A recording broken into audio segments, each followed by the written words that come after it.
Thank you, David. Good afternoon, everyone.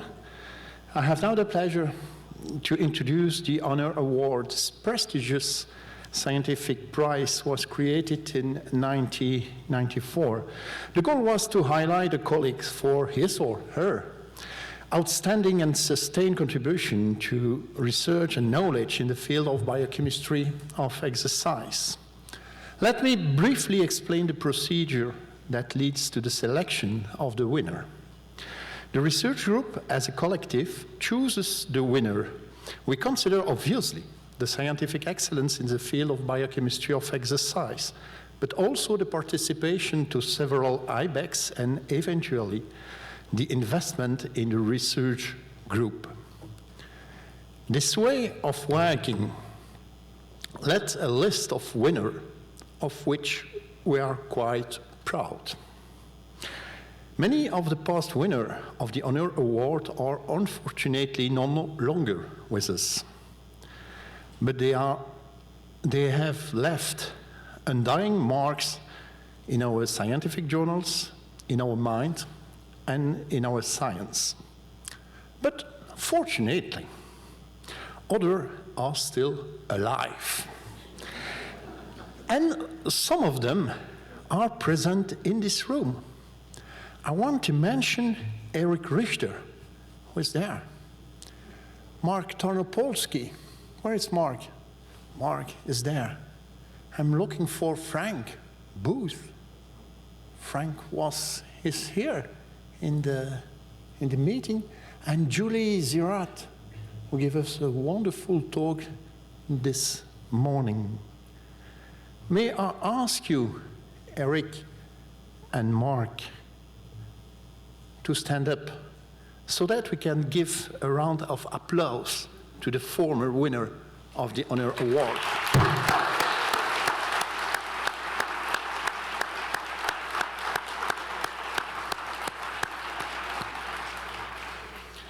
According to the procedure I have just mentioned, the research group quickly and very conscientiously agreed to award the 2022 prize to Mark Hargreaves. Mark is professor of physiology at the University of Melbourne, Australia. He has a bachelor and a PhD in physiology from the same university.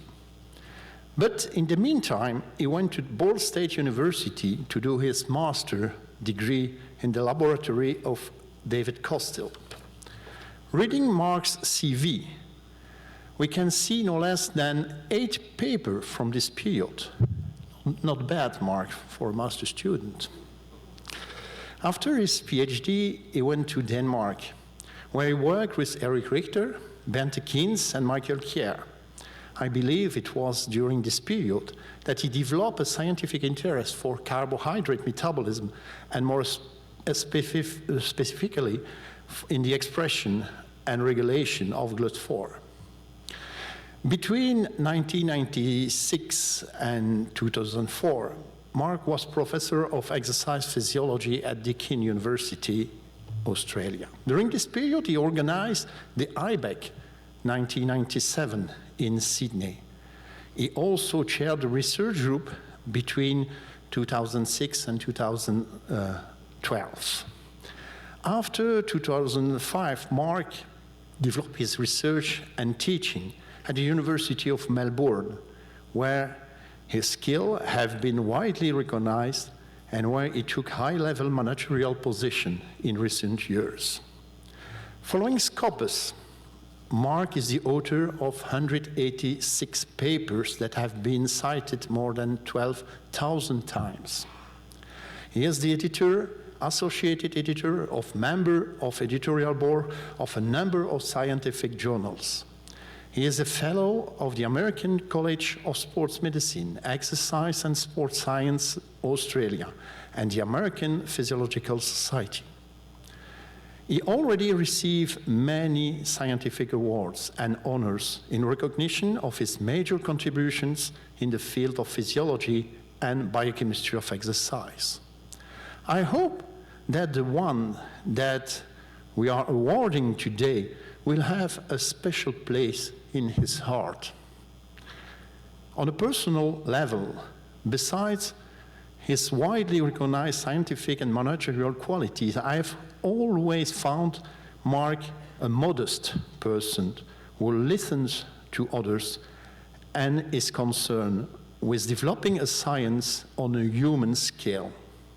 For all this reason, dear Mark, it's a great pleasure for me to invite you to join me on stage to receive your award.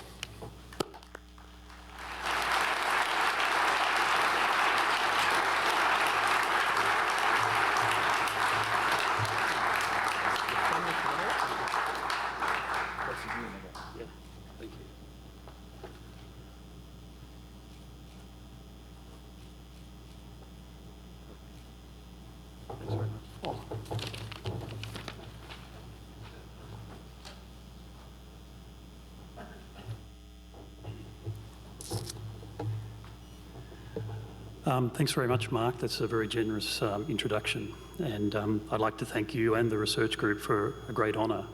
And it's quite humbling to join that list of contributors to the field. So today I thought I'd share with you my journey. And IBEC has been a big part of that. And my science has been around exercise and carbohydrate metabolism. So there's a little bit of history, there's a little bit of science, and hopefully you'll find that interesting. I'll start by my disclosures. I had received an honorarium from GSSI, and I have a small financial interest in a biotech which is interested in looking at MEF2 activators. And at times like this, you need to reflect. Oh, my apologies. Of course, Mark, at the outset of the meeting, acknowledged the contributions of Jacques Poortmans, and they were considerable in this field. If you think about the modest beginnings in 1968, the second meeting in 1973, and then every 3 years since, for a group that has no resource except the enthusiasm and the interest of the field and the commitment of the local organising committee and their chairs to run a meeting. But it's become, for me at least, a very important part of the scientific journal, and I think we should acknowledge Jacques for his legacy. At a personal level, there are people who make a major contribution to your own development at the University of Melbourne. Chris Briggs, the late Mary Chennells, the late Sandy Skinner, Trevor Morgan were important at Melbourne, and I've had the very great fortune of working with Dave Costel at Ball State and also at Copenhagen with Eric and with Bengt Saltine. And when you're around for a while, you have lots of helpers. And I'm sure I haven't mentioned everyone, but here are some of the people. We're very fortunate in Melbourne to have a very dynamic group of people interested in exercise, muscle, metabolism. And these are some of the colleagues who've contributed and collaborated. It's been a great pleasure to work with them over the years. So today is somewhat idiosyncratic journey. I apologise in advance for my bias and any offence by omission. So in September this year, it'll be 40 years since I went to Ball State. I heard yesterday that an old paper was in 2012, so I'm feeling somewhat ancient. But Dave was very generous in allowing me to get quite heavily involved as a master's student. And the PhD program at Ball State was relatively new. Rick Sharp was one of the first, Larry Armstrong, Doug King.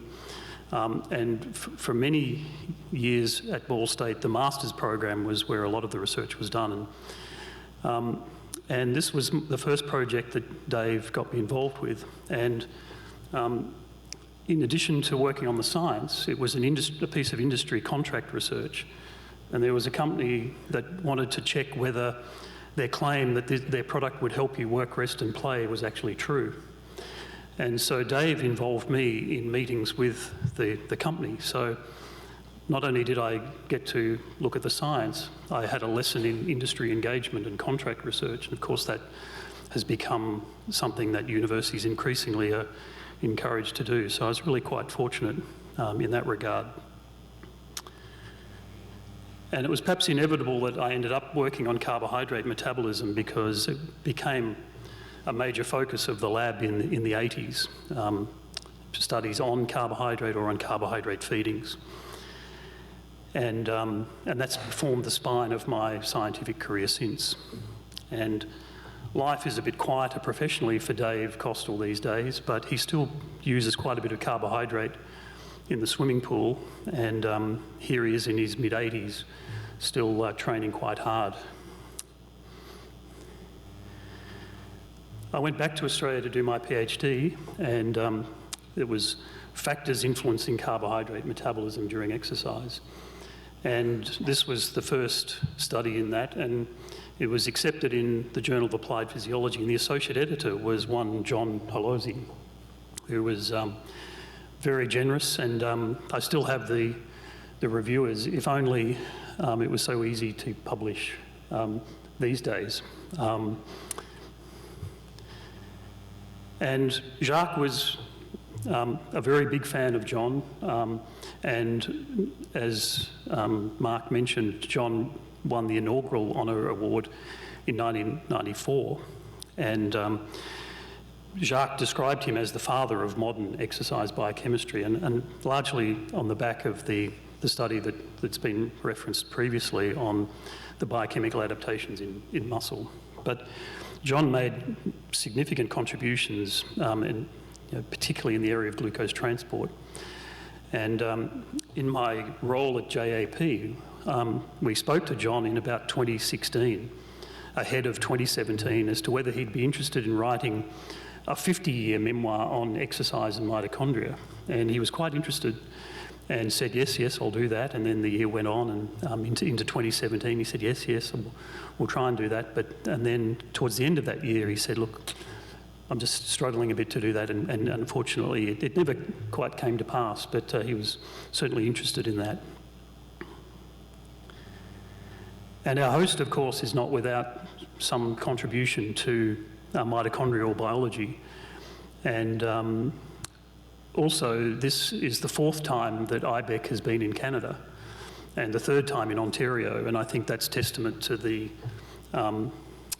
quality of the science that occurs in this part of the world. So thank you, David, for continuing the legacy and dealing with a pandemic at the same time. Now, I contemplated going to the biochemistry of exercise meetings, and for whatever reason, I never quite made it to Boston in '82, and I arrived at Ball State, and they said, oh, we went to this wonderful conference in Boston over the summer. In Copenhagen, I didn't get there, but as part of my PhD, I went in '87, and in my office, there were a couple of boxes of the abstract books that were left over from the conference in '85. And in '88, I was finishing up my PhD in the meeting in London here in Ontario. But I made it to Nagoya in 1991, which was my first biochemistry of exercise conference, and our poster presentation was carbohydrate ingestion attenuates plasma ammonia accumulation during exercise. And accompanied on the trip was good friends Mike McKenna and Rod Snow, who'd developed the plasma ammonia assay and subsequently the muscle ammonia assay, and Chris Stathis, who was a master's student. And you can see here Mike and Rod, together with some Swedish friends, enjoying the cultural experience of Japan. In 1994, Ron Morn invited me to be a speaker. This was the first conference where I spoke at IBEC.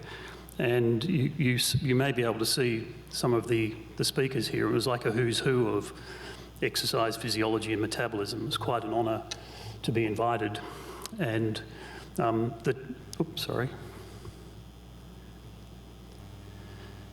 the travelling crew was a little bit larger. We had Mike and Rod still and Chris Stathis. Mark Fabreo was finishing his PhD work on heat stress and exercise metabolism.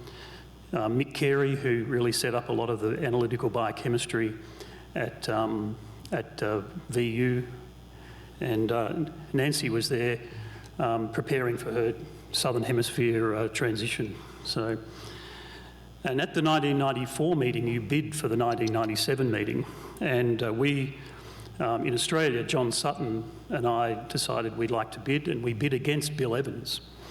And Roger Fielding, who was with me at Ball State for a year, worked with Bill as an undergraduate. And I remember with great fondness laughing with John Sutton in the dormitory at the University of Aberdeen student dorm where we stayed. And he upended a suitcase full of paraphernalia from the Sydney Olympic bid. Ties, lapel pins, soft koala toys, tour guides of Sydney, and these were to be provided to every member of the research group of biochemistry of exercise and anyone else who wanted to take them. Probably be subject to an ethics inquiry these days, but it was quite amusing. And in that presentation, I presented these data, which were part of Glenn McConnell's, and I now had a faculty position, and I had my own students, and this is from Glenn's doctoral work, where we used a double tracer method to look at glucose kinetics during exercise with and without carbohydrate ingestion. And using the double tracer, we could partition the total glucose appearance into that coming from the liver and that coming from the gut. And you can see that when you ingest carbohydrate, I'll go this way, the blunting of the normal rise in hepatic glucose production, and you can see the increase in glucose disposal, which largely goes to contracting skeletal muscle when you ingest carbohydrate. And this looks impressive, but it's still a relatively modest contribution to the total carbohydrate oxidation, which glycogen is a major contributor. Now, inevitably, when you get interested in glucose uptake, you get interested in GLUT4, which had been identified and cloned in the late 80s, and the reagents were emerging, and so we turned our attention to GLUT4. And Mike McCoy, who was my first graduate student, he did his master's with me, and his PhD was looking at GLUT4 expression. And his first study was a cross-sectional comparison of untrained and trained subjects, and these were 10 of his triathlon and cycling mates who he convinced to stop training for 10 days. And you can see that the GLUT4 comes down, but it's still higher than the untrained group. Now, Mike was a really creative guy. On my bookshelf, I have 2 theses and 3 novels. And his second novel was called Cutting Through Skin, and it was based in the anatomy department at the University of Melbourne. And some of the characters were a bit too familiar for comfort, and it probably needs to be next to the thesis in the non-fiction section.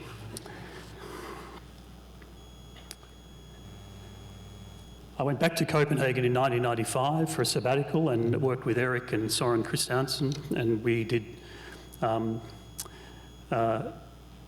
studies on giant vesicles isolated from muscle samples, and Soren was technically very good at measuring glucose transport and GLUT4. And there's an ongoing discussion, of course, about whether GLUT4 translocation accounts for all of the increase in glucose transport. And I suspect it probably does, but it's hard to measure, certainly in human muscle, because you probably get an artifactually high resting translocation, apparent translocation, if you like, but certainly the increase in GLUT4 in the membrane with exercise is an important part of the response to glucose uptake. And there are many people in this audience who have contributed significantly to the understanding of the elucidation of the mechanisms that lead to that GLUT4 translocation. And groups from Copenhagen, from Canada, from the US, I can see in the audience who have really contributed to this area. So John's Sydney paraphernalia worked, and we were granted hosting rights for the IBEC in Sydney. But sadly, John Sutton died in 1996, and so we went ahead with the meeting, and here are the speakers. Jacques won the Honour Award in 1997. Here's Laurie, pre-proposal. And John Sutton, of course, is well known to many in this part of the world, and I'm sure you all have your own John Sutton stories. I first met John in Montreal at the ACSM meeting, where I gave an oral presentation of that Milky Way study. And at the end of the presentation, we're standing at the back of and John came barrelling down the corridor and said, "Hey, it's the boys from Testicle Tech. Enjoyed your presentation, mate. I'm John Sutton." And he was that kind of a character. The day after he died, I received a letter from him that he'd sent the previous week inviting me to join a scientific team he was assembling to study energy balance and metabolism in an Australian adventurer who was going to walk solo to the South Pole. I think the expedition went ahead, but the science part of it didn't. But John was quite a larger-than-life character. Bill Evans got to host Biochemistry of Exercise in 2000, ironically or coincidentally the same year as the Sydney Olympics. So there was, and Eric Holtman won the Honour Award in 2000. And I only met Eric a couple of times at meetings, but he was very generous, and he sent me a copy of this photo of him and Jonas Bergstrom that I've used in a couple of papers or chapters over the years. But I feel I've worked with Eric vicariously through a long association with Lawrence Spreet, who did the postdoc with Eric. And I first met Lawrence at the first Integrated Biology of Exercise conference in Colorado Springs in 1992, and we kept in touch. And Lawrence came down to Australia with his family and spent a year with us at Deakin. And for those of you who know Lawrence, he was a wonderful mentor to graduate students. And one in particular, Matt Watt, who was doing his PhD, and we were looking at adrenaline and the effects that it had on carbohydrate metabolism. That grew out of some of the work from Mark around heat stress and probing the mechanisms. And Matt spent many hours in the lab with Lawrence learning the PDH assay. And there are other students in the lab that benefited greatly from having Lawrence in the lab. Matt had such a good time that he wanted to keep going, so he went and did a postdoc with Lawrence and did a lot of work on the regulation of intramuscular lipolysis. And Matt has gone on to do quite a bit of research in lipid metabolism. And he's now the head of the Department of Anatomy and Physiology at the University of Melbourne, which means he's one of my bosses. And we continue to do work together, Lawrence and I, a few writing projects. This picture was taken in Lausanne at an IOC conference, and this was the group at the meeting who were from Ball State. And Doug King used to enjoy photoshopping and put Lawrence into the portrait of Pierre de Coubertin. But I'd like to acknowledge Lawrence's contribution to exercise metabolism. He's relatively recently retired, and to thank him for being a friend and a colleague for 30 years. In 2003, the Biochemistry of Exercise meeting was in Maastricht, and I was invited to give a talk. And it was on muscle glycogen and metabolic regulation. And of course, around this time, we were looking at, we were working with Bruce Kemp and David Stapleton about, was AMP kinase associated with glycogen? Were there other proteins associated with glycogen? Eric and Henrik Gelbo, who won the Honour Award in 2003, had shown that glycogen can influence its own degradation through changes in the activity of phosphorylase. And there was interest in other proteins. Terry Graham and Jane Shearer had proposed the glycosome of a whole range of glycogen-associated proteins. And there'd been some preliminary evidence that the GLUT4 vesicles in muscle might bind to glycogen, and that was an appealing mechanism for how glycogen might influence glucose uptake and GLUT4 translocation. So we spent a bit of time trying to look into that. And eventually we sort of put up the white flag, and we did a number of experiments, and Robin Murphy was instrumental in looking at some of the technical aspects. And we couldn't find any direct evidence or direct association between GLUT4 and glycogen. So unfortunately, the saying from Thomas Huxley held true, and we've been quite successful at proving the null hypothesis over the years.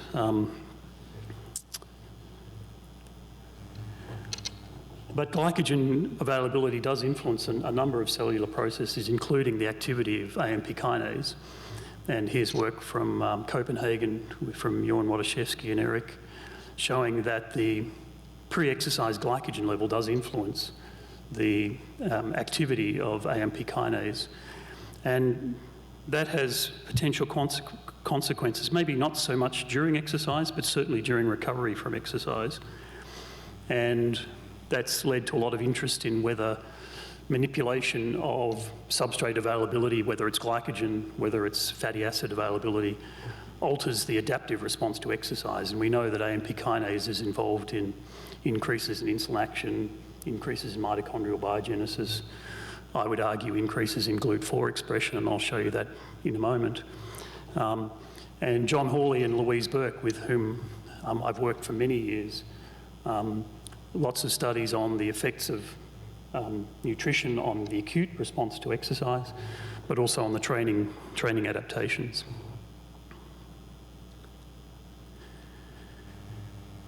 Now, another aspect of nutrition, if you like, is around protein metabolism, and this part of the world has contributed significantly to our understanding of protein metabolism.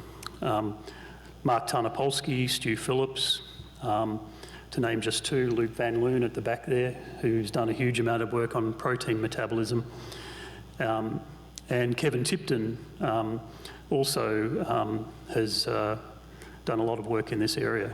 This picture is taken from Maastricht, and Ron Morn started the IBEC World Cup in 1994.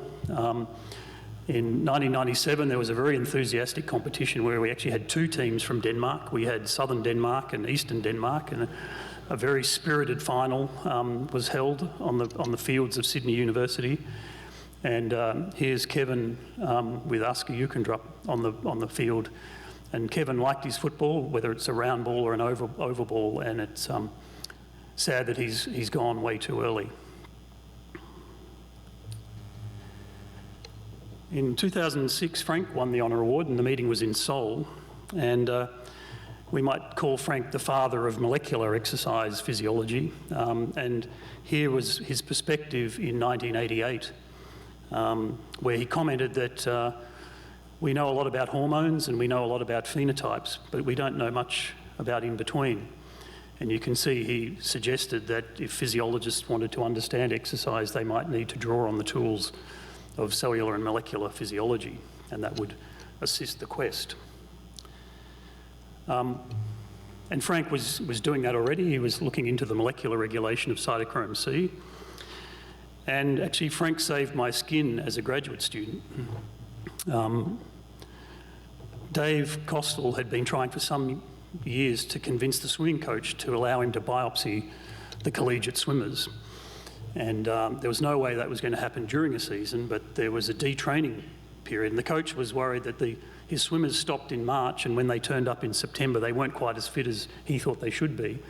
And could Dave help and study that? So this was a study looking at the changes in muscle characteristics with 4 weeks of detraining in collegiate swimmers who just finished their competitive season.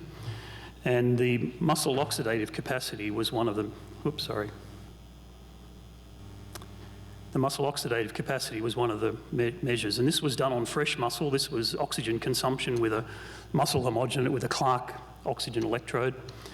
And so the measurements were made, and you can see the swimmers had quite a high value. I was a control subject in this, the untrained control, and I think my deltoid oxygen consumption was about 1800, if I remember correctly. So Dave and Bill Fink had been invited to a conference in Rome. And they said, right, well, you've been around long enough, you can do the measurements. We'll take all the biopsies. As I said, it's done on fresh tissue. We'll drive to Indianapolis, we'll fly to Rome, you do the assays and fax us the results. And if those of you who know Dave Costel, he was, the results, he wanted to get them fairly quickly. So I did the assays, did the calculations, and the QO2 was about 50% of what it had been. And I'm thinking, oh dear. So I checked all the calculations. We'd remade all the buffers, checked every measurement, and I thought, well, no, that's what it is. So I faxed it off to Rome. And about 2 hours later, there's a fax comes back, geez, what have you done? So I'm thinking, this could be interesting. He said, well, we'll sort it out when I get back. They came back later in the week. In the meantime, I found this paper from Frank and John Holozzi showing that cytochrome C half-life of degradation was about 5 days. And I thought, well, so I photocopied the paper and put it on Dave Costel's desk for when he got home. Anyway, the next week they measured the QO2. Measured the QO2 and it was down. And when you stop swimming, you really stop using the deltoid. So perhaps that explains So thank you, Frank, for saving my skin back in 1985, or 1983 that was, 84. And Frank and also Daryl Newfer were strong advocates for investigating the cellular and molecular mechanisms underpinning the health benefits.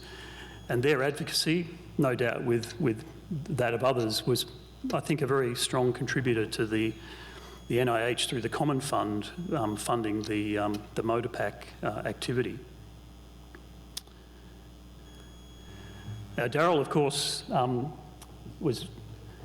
did some of the early work, and this study that he did as part of his PhD with Linus Dome showing using nuclear run-on assays that a single bout of exercise increased GLUT4 transcription really laid the foundation for the notion that the acute response to exercise, the increase in transcription and these transient increases might be part, maybe not all, but at least an important part of the adaptive response to exercise.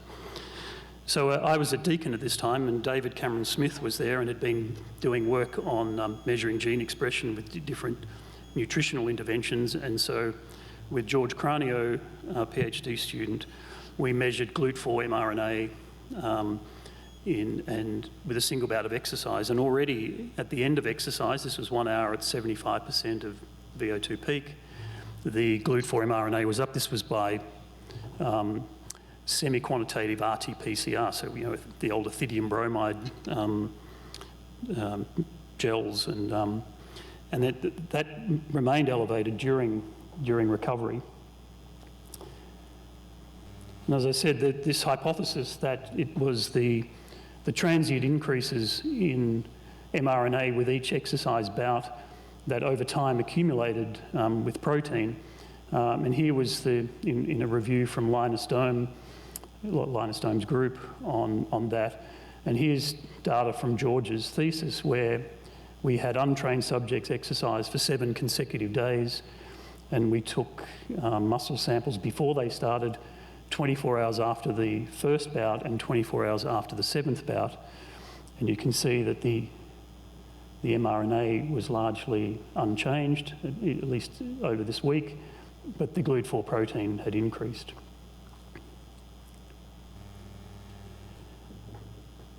Now, Daryl adapted his method to do gene expression in humans and measure gene transcription. And we've only ever measured mRNA and have assumed that it's largely due to transcription. But he did that work with Bengt Saltine and Henrietta Pilegard in Copenhagen.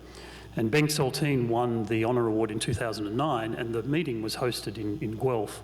Aaron Bonin was the chair of the organising committee, and of course Terry Graham, who'd had strong links with Bengt Saltine. And I was actually, when I was in Copenhagen in '87, oops, sorry, I keep doing that, helped on this study where they revisited the question about oxygen availability as a contributor to lactate production using a slightly different method to estimate the redox state. And of course, York University has also recognised the contributions of Beng Saltine through the awarding of an honorary doctorate. Marty Gabala, who from just down the road, worked closely with both Terry and Bengt, and Marty came to Australia for a year, and you'll all know that Marty sort of reactivated the interest in high-intensity exercise, and who wouldn't want to get fit with a 1-minute workout, albeit pretty intense. But Marty spent some time in the lab, particularly with Sean McGee, and looked at some of the signalling responses to these high-intensity exercise bouts. And the GLUT4 mRNA wasn't quite statistically significant in this one, but other metabolic genes were increased. And Marty went on and showed that GLUT4 protein was increased with these high-intensity exercise protocols pretty much to the same extent as with the more traditional endurance-type activity. Now, Eric Richter won the Honour Award in 2012 in Stockholm, and of course Eric has contributed enormously to exercise metabolism, but particularly in the area of exercise and insulin action, and showing in rodents for the first time that exercise increased muscle insulin sensitivity, and showing that again in the isolated knee extension model. And Eric's insulin sensitivity enables him to consume his favourite Australian biscuit without fear of metabolic consequence. So, IBEC has coincided with significant birthdays for Eric, so happy birthday, Eric. At the Stockholm meeting, I gave a talk on exercise and histone modifications because we got into histones, and you'll see why in a moment. Skipping forward a few meetings to Beijing in 2018, Julene won the Honour Award. And you heard this morning the work she's been doing on circadian rhythms, and obviously a lot of her early work on glucose transport, glucose metabolism, and some of the epigenetic modifications that might contribute to the adaptive response to exercise. Here's some unpublished work. This is ChIP-seq on human muscle before and after exercise with two reagents, two histone marks, the histone 3 lysine 914 and the lysine 36. And you can see the red being the significant differences. This is genome-wide histone modifications. You can see some hyperacetylation, some hypoacetylation. Now, our interests are in GLUT4 on these two marks, and you can see here there's a little bit of variability on this mark, but quite a consistent change in the histone acetylation of this mark on the GLUT4 promoter. And this one, this mark is quite close to RNA polymerase 2 and is thought to be involved in transcriptional elongation. So when we did the pathway analysis from these studies, two of the major hits that came up were MEF2 and P300. Now, we'd already been quite interested in MEF2. Work from Eric Olson in cardiac muscle had shown quite a close link between the class 2 histone deacetylases and MEF2 and the oxidative program in cardiac muscle and indeed in skeletal muscle. So Sean McGee, as part of his work, looked at this, and all of the machinery seemed to be there in human muscle. This is 1 hour of exercise at about 75% of VO2 peak, which is sort of the model we've used consistently over the years. And Sean showed that this resulted in a reduction in nuclear HDAC5. And when HDAC5 is phosphorylated, it exits the nucleus and the transcriptional repression is removed. There was a reduction in the MEF2-associated HDAC5, and this was associated with an increase in GLUT4 mRNA. And we have other data with showing increase in MEF2 and GLUT4 enhancer factor DNA binding with this side of exercise. So Sean went looking for the upstream kinase that might be phosphorylating, and whether we thought it's HDAC5, but HDAC5 also dimerizes with HDAC4, and it was known that CAMK2 targets HDAC4, so there might be some activity there. But Sean showed in COS7 cells with the MEF2, the wild-type HDAC on board with a GLUT4 luciferase reporter. When you add ACAR to activate AMP kinase, you get an increase in luciferase activity. When you put in a mutant HDAC5 that's got a serine to alanine mutation on 2 phosphorylation sites, you abolish the ACAR-stimulated GLUT4 transcription. If you told me in 1982 when I was feeding chocolate bars to cyclists that I'd be an author on a study like this, I probably wouldn't have believed you. And I guess evidence of Frank's suggestion that physiologists should draw on the techniques, and Bruce yesterday mentioned about biochemists and physiologists working together, and I think if you look at all the abstracts now, the exciting opportunities, I think we need to be careful sometimes that the technology doesn't get too far ahead of the biology, but there are some really amazing techniques that can be applied to questions in exercise biology. So I think for all of the trainees, there's no shortage of opportunities, both exciting questions and some great expertise and techniques to draw upon. So that's the deacetylase side of the story. What about the histone acetylase transferase? And that, as I said, P300 turned up on the pathway analysis. And so Simon Schenk, who was, he's an Australian, but did his graduate work in the United States and is now at UC San Diego, I knew had a P300 knockout mouse. So I rang him up, or emailed him and said, have you ever measured GLUT4 in your P300? He said, no, but we can do that. And he sent the data and there was no phenotype. And said, oh, that's a shame. But over the years, he then developed a double knockout, a P300 CBP double knockout, which was embryologically lethal. So he and his team developed a muscle-specific inducible P300 CBP knockout. And they did a whole lot of work. They published the characteristics of the muscle, some of the transcriptional work, and I emailed him again and said, have you measured GLUT4? And he said, no, but we can do that. And here are the results.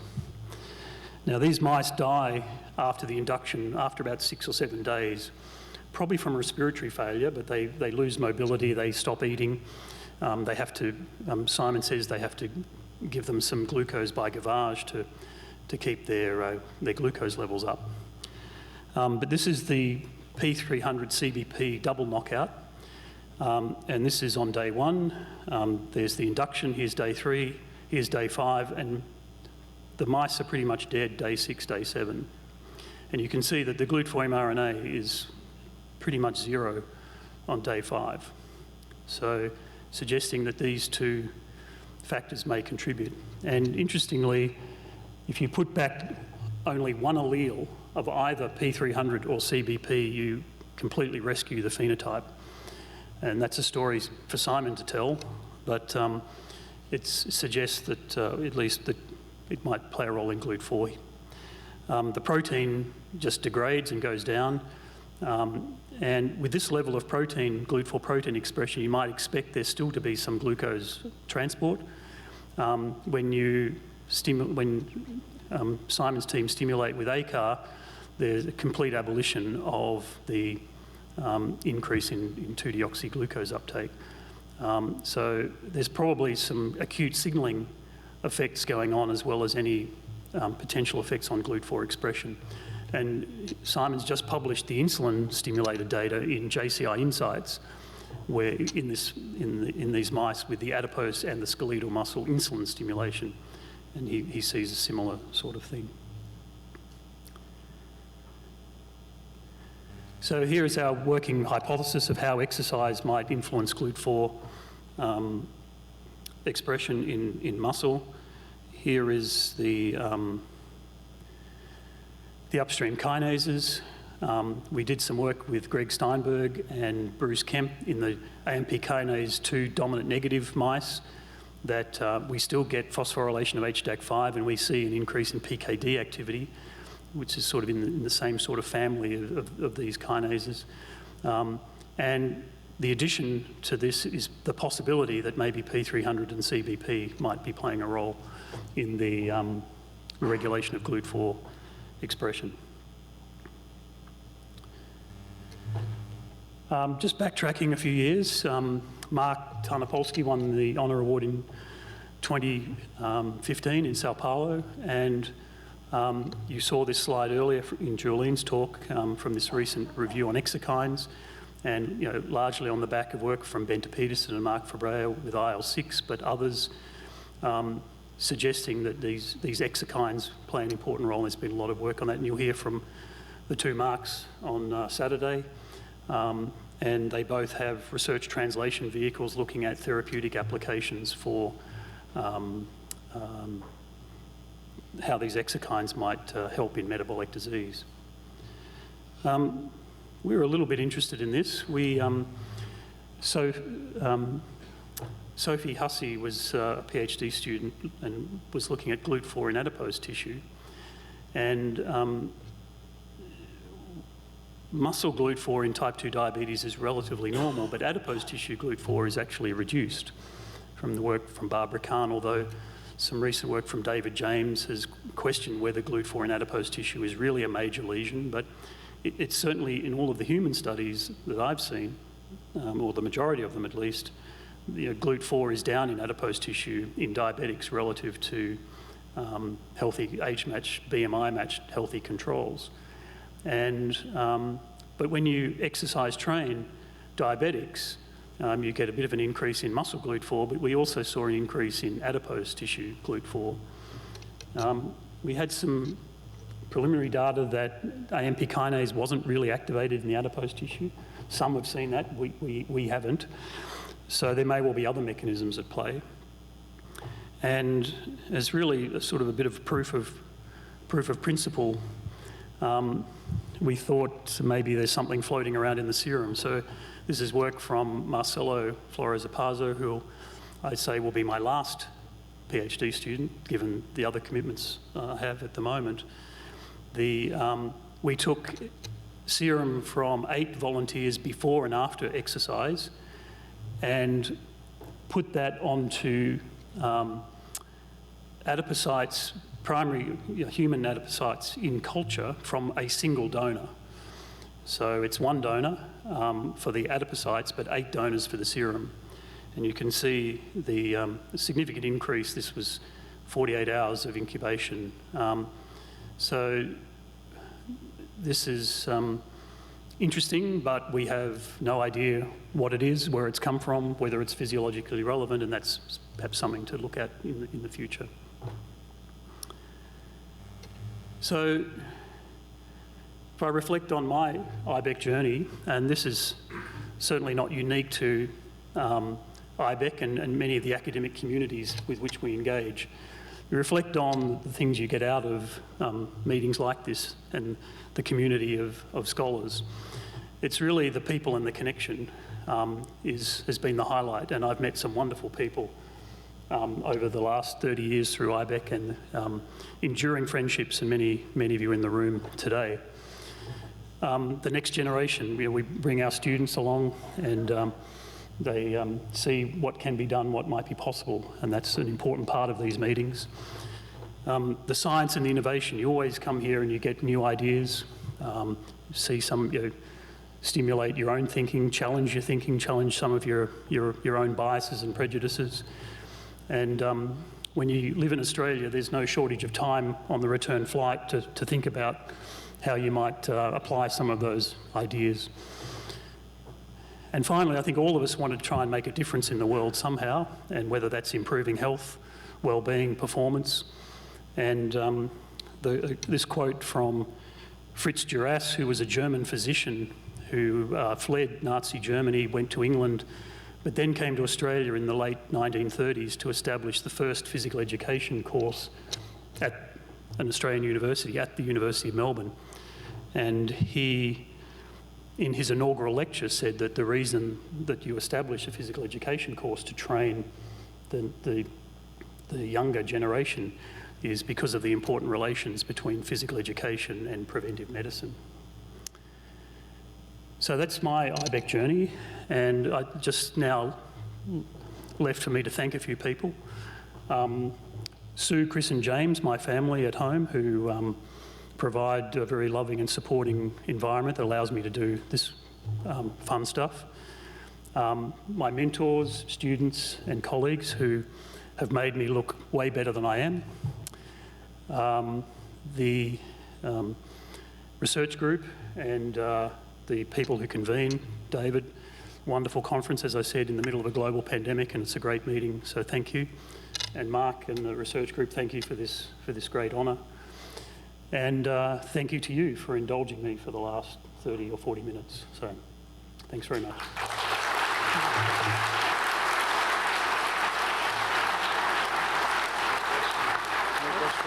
No questions. Okay. If there are any. Thank you very much, Mark, for this very nice presentation with Hargreaves and your contribution to our field and the history of the International Biochemistry of Exercise conferences.